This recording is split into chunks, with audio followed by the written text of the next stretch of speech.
What happens when you transform the world's ugliest car into a 1300 horsepower monster? Well, this. A hypercar version of a Fiat Multipla, and it actually exists in real life, so naturally I wanted to try it out. I wanted to compare it first to another hypercar, the McLaren Senna. Sounds like a fair comparison, right? Let's take them both at the Nürburgring GP and see which one is actually faster there. Okay, time to make our reference lap.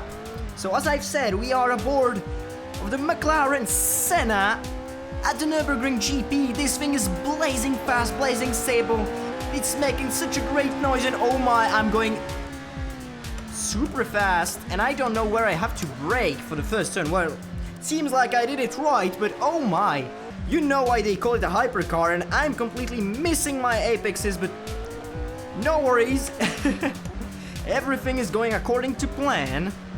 So what we have here is a V8 turbocharged engine making well over 800 horsepower, and I'm quite curious to see how fast we can actually go around here, knowing that GT3s are running here at around the 1 minute and 56 seconds mark.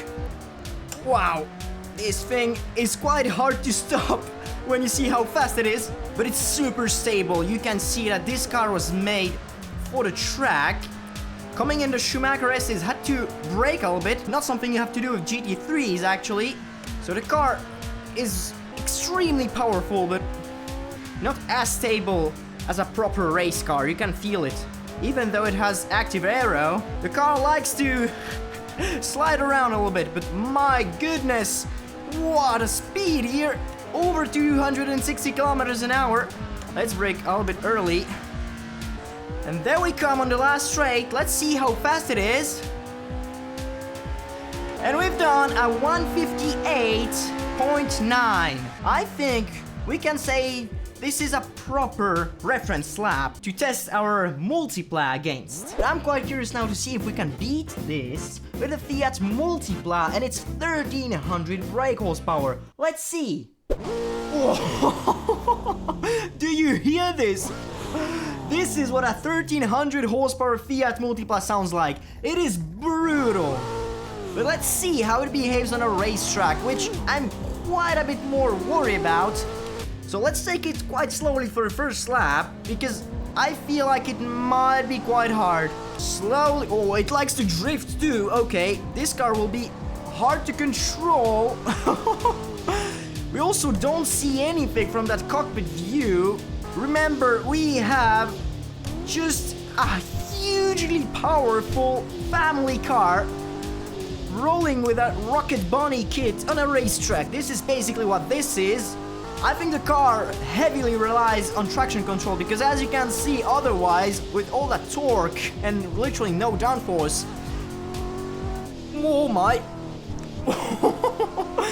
Okay, this is pure nonsense. I love it. So as I was saying, this car heavily relies on traction control because, well, it's the only thing that's keeping it on track. But other than that, you're alone in this.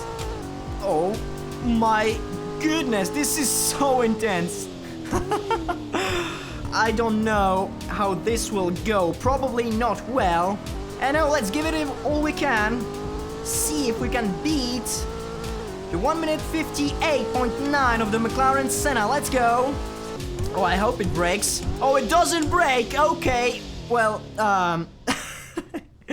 that is a fail, ladies and gentlemen. Lessons learned. We will have to be a little bit more careful on the brakes on this try.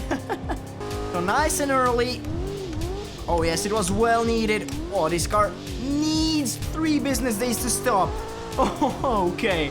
Now time to survive the rest of the track with this holy moly understeer. Oh, this car is driving like it's on ice. So while we are still alive, we can talk a bit about what this car actually is. This is a project that was made by 2 French YouTubers in their channel called Villebrequin. Basically, those guys said, F it, let's make the world's fastest Fiat Multipla. And this is what they created. This genius monstrosity. Oh my god. look at this. I have just to battle to keep it going straight. And the last turn for the revelation. How fast will we be? And well, 2 minutes and 1 second is the absolute best I can squeeze out of this monstrosity.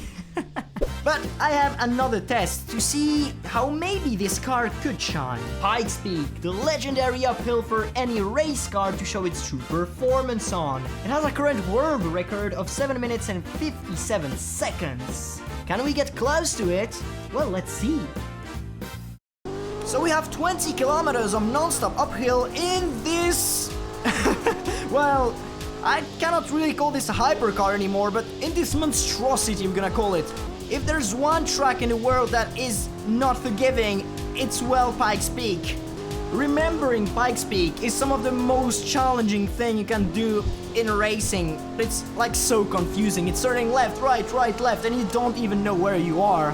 And as you know me, I didn't spend the time, so it's a little bit of a discovery. I know the first part of the track, but after that, well, I will have to do and deal with it. If we are on world record pace, which we are not, well, we would still have a bit over 5 minutes to survive here. Right now, I'm really well into the unknown.